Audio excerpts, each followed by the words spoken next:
அனைவருக்கும் வணக்கம்.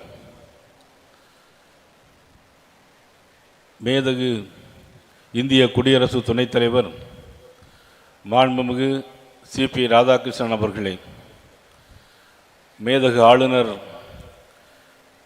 நமது RN ரவி அவர்களே, பாண்டிச்சேரி மாநில ஆளுநர் அவர்களே, நமது மாண்புமிகு கல்வி அமைச்சர் தர்மேந்திர பிரதான் அவர்களே, டாக்டர் எல் முருகன் அவர்களே, நாடாளுமன்ற உறுப்பினர்கள், சட்டமன்ற உறுப்பினர்கள் அனைவருக்கும் எனது பணிவு கலந்த வணக்கத்தை தெரிவித்துக் கொள்கிறேன். இன்றைக்கு காசி தமிழ்ச்சங்கம் முடிவு நாளாக ராமேஸ்வரத்திலே நடைபெறுகிறது. தமிழனுக்கென்று கலாச்சாரம், பண்பாடு எல்லாமே காசிக்கும் நமக்கும் நிறைய இருந்திருக்கிறது. ஆனால் தமிழை உலகெங்கும் கொண்டு இன்றைக்கு பரப்பிக் கொண்டிருக்கின்ற மாபெரும் தலைவராக நமது பாரத பிரதமர் நரேந்திர மோடி அவர்கள் விளங்கி கொண்டிருக்கிறார்கள். தமிழ் என்றால் இனிமை என்று பொருள். தமிழுக்கும் அமுதென்று பெயர். இன்ப தமிழ் எங்கள் உயிருக்கும் மேல்.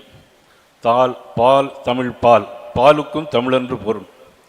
எல்லாமே தமிழாக இணைக்கின்ற தமிழ்நாட்டில் இன்றைக்கு தமிழை வேறு யாரும் முன்னிறுத்தாத நிலையில் அயோத்திக்கு போனாலும் ஐநா சபைக்கு போனாலும் தமிழை பற்றி பேசுகின்ற ஒரே தலைவர் நமது பாரத பிரதமர் நரேந்திர மோடி அவர்கள். மதுரையிலே தமிழ்ச்சங்கம் கண்டோம், இடைச்சங்கம் கண்டோம். அது பாண்டிய மன்னனுடைய காலத்தில் நடைபெற்றது. ஆனால் இன்றைக்கு பாண்டிய மன்னனாக பாரத பிரதமர் நரேந்திர மோடி அவர்கள் விளங்கி கொண்டிருக்கிறார்கள். கங்கை கொண்ட சோழபுரத்தை உலகெங்கும் இன்றைக்கு பரப்பி காட்டினார். சோழனாக இன்றைக்கு உருவெடுத்திருக்கிறார். பாண்டிய மன்னனாக, சோழ மன்னனாக, இந்திய நாட்டின் வாழும் மூவேந்தர்களாக பாரத பிரதமர் நரேந்திர மோடி அவர்கள் விளங்கி கொண்டிருக்கிறார். தமிழ் என்று சொன்னால் அதற்கென்று ஒரு கட்டமைப்பு உண்டு. எப்படி ஒரு கட்டிடத்திற்கு பில்லர்கள் முக்கியமோ அதே மாதிரி எழுத்து, சீர், அடி, தொடை என்கின்ற இலக்கண கட்டுப்பாடுகள் உள்ள ஒரு மொழி. 5000 ஆண்டுகளுக்கு முன்னாலே உள்ள மொழி. அதனால்தான் இந்த மொழி இன்னும் சாகாவரம் பெற்றிருக்கிறது. அதிலையும் இன்றைக்கு ஆண்டவனுடைய வடிவாக இன்றைக்கி நமது பாரத பிரதமர் நரேந்திர மோடி அவர்கள் நமது தமிழை இன்னும் போற்றி மகிழ்ந்திருக்கிறார்கள். உத்தரப்பிரதேச மாநிலத்தில் இன்றைக்கி பள்ளிக்கூடங்களில் தமிழை பயிற்றுவிக்கலாம் என்று சொல்லியிருக்கிறார்கள்.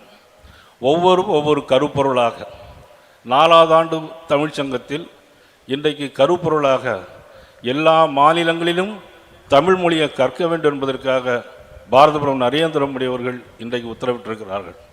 10 பாட்டு, 8 தொகை, 11 கீழ்கணக்கு, நற்றிணை, நல்ல குறுந்தொகை, அகநானூறு, புறநானூறு போன்ற பல இலக்கியங்களை கொண்டவை, 50 காப்பியங்களையும் கொண்டவை. அப்படிப்பட்ட தமிழ் தாயை போற்றுவதற்கு நமது பாரதத்தில் உலகத்திலே மிகப்பெரிய தலைவனாக நமது பாரத பிரதமர் நரேந்திர மோடி அவர்கள் இன்றைக்கு எடுத்திருக்கிறார்கள் சொன்னால், ஒவ்வொரு தமிழனும், உலகெங்கும் வாழும் ஒவ்வொரு தமிழனும் நமது பாரத பிரதமர் நரேந்திர மோடி அவர்களை போற்றி மகிழ வேண்டும். நன்றி, வணக்கம்.